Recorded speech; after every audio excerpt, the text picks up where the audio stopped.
और मुंबई में आरएसएस प्रमुख मोहन भागवत ने जेनजी से संवाद कार्यक्रम में जंतर मंतर के आंदोलन पर कहा कि सरकार पहले ही बात कर लेती तो बात नहीं बढ़ती। उन्होंने कहा कि आंदोलन भी बातचीत का एक तरीका है, जेनजी का गुस्सा जायज है, डायलॉग होना चाहिए। भागवत ने कहा कि जेनजी हमारी पीढ़ी से ज्यादा ईमानदार, देशभक्त। मैं शिक्षा के लिए 6% बजट का समर्थक हूं।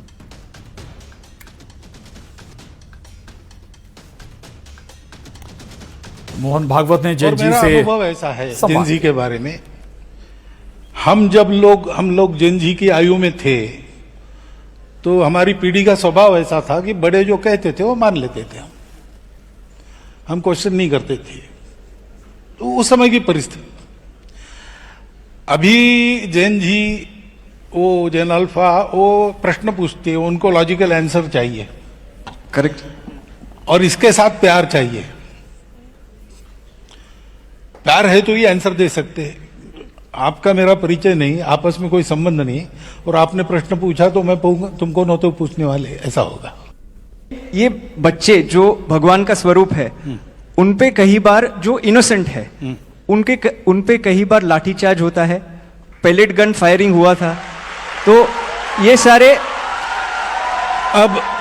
सारे विषय के और एक बात, हाँ, आपका क्या मानना है? ये होना चाहिए। ये जो बातें है ना जी, ये क्यों हुआ, क्या हुआ, इसके कारणों में जाना पड़ेगा, जिसके लिए जो जानकारी चाहिए मेरे पास नहीं है। आपके पास भी पूरी नहीं होगी ऐसा मुझे लगता है जी। लेकिन इसको देख के कहाँ गड़बड़ है ये तय करना पड़ेगा।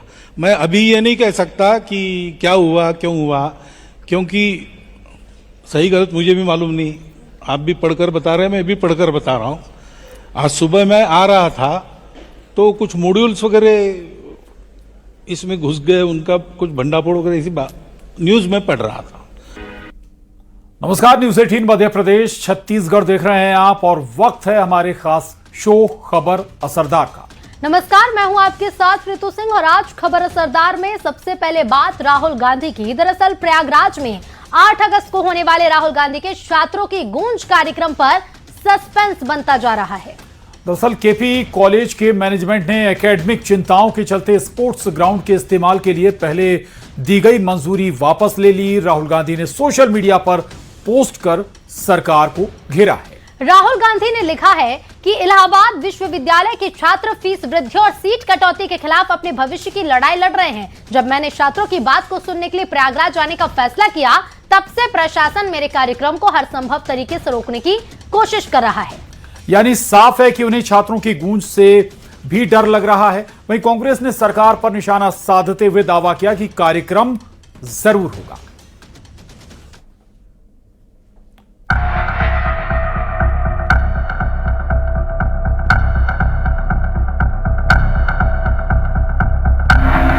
छात्रों के नाम पर सियासत का नया चैप्टर खुल चुका है। प्रयागराज में 8 अगस्त को होने वाले राहुल गांधी के छात्रों की गूंज कार्यक्रम पर सस्पेंस हो गया है। केपी कॉलेज के मैनेजमेंट ने एकेडमिक चिंताओं के चलते स्पोर्ट्स ग्राउंड के इस्तेमाल के लिए पहले दी गई मंजूरी वापस ले ली है। हालांकि केपी कॉलेज के मैनेजमेंट ने यह भी कहा कि ऐसा कार्यक्रम छुट्टियों के दौरान या बारिश का मौसम खत्म होने के बाद किया जा सकता है। छात्रों की गूंज उनकी तिरुवनंतपुरम में कब होगी, रांची में कब होगा, उनका कब होगा बेंगलोर में, कब होगा उनका हिमाचल में, जहां पर वो सरकार में है वहां के छात्रों की बात को भी तो सुनेंगे आप, या सिर्फ आप उन्हीं राज्यों में जाएंगे जहां आपको लगता है कि आपको राजनीतिक लाभ मिलेगा। छात्रों की गूंज से क्यों डरती है सरकार? आप छात्रों की गूंज को रोकेंगे तो छात्रों की हुंकार सुनाई पड़ेगी। राहुल गांधी ने सोशल मीडिया पर पोस्ट कर सरकार को घेरा है। राहुल गांधी ने लिखा, इलाहाबाद विश्वविद्यालय के छात्र फीस वृद्धि और सीट कटौती के खिलाफ अपने भविष्य की लड़ाई लड़ रहे हैं, लेकिन प्रशासन छात्रों को सुनने के बजाय उन पर एफआईआर कर रहा है। मोदी सरकार की नीति ही युवाओं की आवाज दबाना है। सवाल पूछो तो लाठी, विरोध करो तो मुकदमे और आवाज उठाओ तो पैलेट गन। जब मैंने छात्रों की बात को सुनने के लिए प्रयागराज आने का फैसला किया, तब से प्रशासन मेरे कार्यक्रम को हर संभव तरीके से रोकने की कोशिश कर रहा है। साफ है, उन्हें छात्रों की गूंज से भी डर लग रहा है। वहीं कांग्रेस ने सरकार पर निशाना साधते हुए दावा किया है कि कार्यक्रम जरूर होगा। इससे साबित हो रहा है कि सरकार के दबाव में यह परमिशन कैंसिल किया गया है। इसके पहले भी हमारे नेता आदरणीय राहुल जी का कार्यक्रम राजस्थान के कोटा में हुआ था, वहां भी भाजपा की सरकार थी, उन्होंने दबाव डालकर कैंसिल कराया। इसी प्रकार उत्तराखंड में भाजपा की सरकार थी, वहां भी दबाव डालकर देहरादून का कार्यक्रम कैंसिल कराया, फिर देना पड़ा। उधर राहुल गांधी ने झारखंड के रांची में प्रदर्शन कर रहे छात्रों को लेकर कहा कि छात्र अपनी हक के लिए लड़ाई लड़ रहे हैं, कांग्रेस पार्टी उनके साथ खड़ी है। बीजेपी भी रांची वाले छात्र प्रदर्शन के मुद्दे पर कांग्रेस की खूब खिंचाई कर रही है। झारखंड में जो है बच्चों की इतनी स्थिति खराब है, लेकिन राहुल गांधी वहां नहीं पहुंच रहे हैं। लेकिन जब लोगों को उकसाना होता है, बच्चों को जो है आतंकी शक्तियों के साथ मिलकर जो है देश की सिक्योरिटी पे जब खतरा करना, तो राहुल गांधी जो है सबसे पहले देश को खतरा बनकर निकलते हैं। कांग्रेस की राजनीति अवसरवादी राजनीति है। क्या झारखंड के युवाओं के लिए मुख्यमंत्री निवास के बाहर राहुल गांधी जाकर लेटेंगे कि नहीं लेटेंगे, जैसे प्रधानमंत्री निवास के बाहर लेटे थे? विद्यार्थियों के साथ हैं, झारखंड हो, पंजाब हो, दिल्ली हो, कहीं भी हो।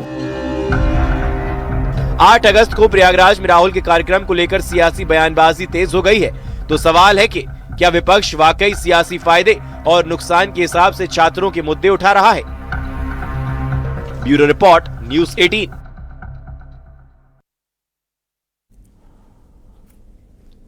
उत्तर प्रदेश में अगले साल विधानसभा के चुनाव होने हैं और ऐसे में जातीय समीकरण साधने के लिए राजनीतिक दलों ने कमर कस ली है। समाजवादी पार्टी ने ब्राह्मण सम्मेलन का आयोजन किया और इस कार्यक्रम के जरिए समाजवादी पार्टी ने यह दिखाने की पुरजोर कोशिश की कि वो ब्राह्मणों के लिए बीजेपी से बड़ी शुभचिंतक है। अखिलेश यादव ने पीडीए की परिभाषा ही बदल डाली। 2022 से जो अखिलेश अब तक पीडीए का मतलब पिछड़ा, दलित और अल्पसंख्यक बताते आ रहे थे, अब ब्राह्मण सम्मेलन में उन्होंने कह दिया कि पीडीए में पीडी मतलब पंडित है। अखिलेश यादव के बयान पर अब बीजेपी ने निशाना साधा है।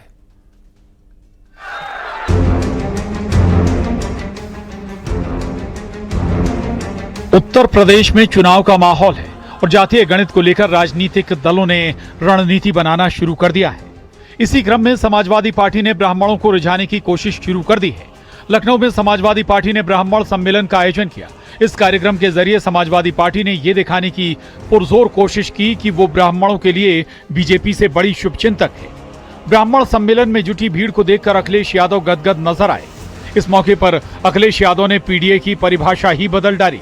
2022 से जो अखिलेश अब तक पीडीए का मतलब पिछड़ा, दलित और अल्पसंख्यक बताते आ रहे थे, अब ब्राह्मण सम्मेलन में उन्होंने कह दिया कि पीडीए में पीडी का मतलब पंडित है।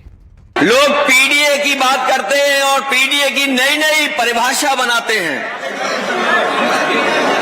जब से पीडीए से वो लोग हारे हैं, तब से पीडीए की नई नई परिभाषा बना रहे हैं वो लोग। लेकिन वो लोग भूल गए हैं, पीडीए में पीडी पंडित का ही शुड फॉर्म है।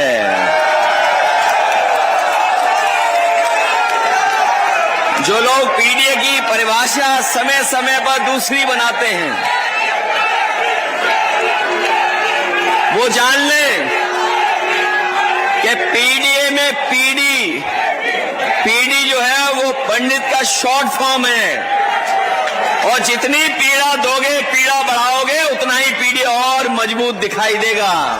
ब्राह्मण सम्मेलन में अखिलेश यादव ने ऐलान किया कि पार्टी 2027 के चुनाव में अयोध्या से पवन पांडे को मैदान में उतारेगी। अखिलेश ने मंच से कहा कि उन्हें पूरी उम्मीद है कि पूर्व विधायक पवन पांडे को 2027 में अयोध्या की जनता आशीर्वाद देगी।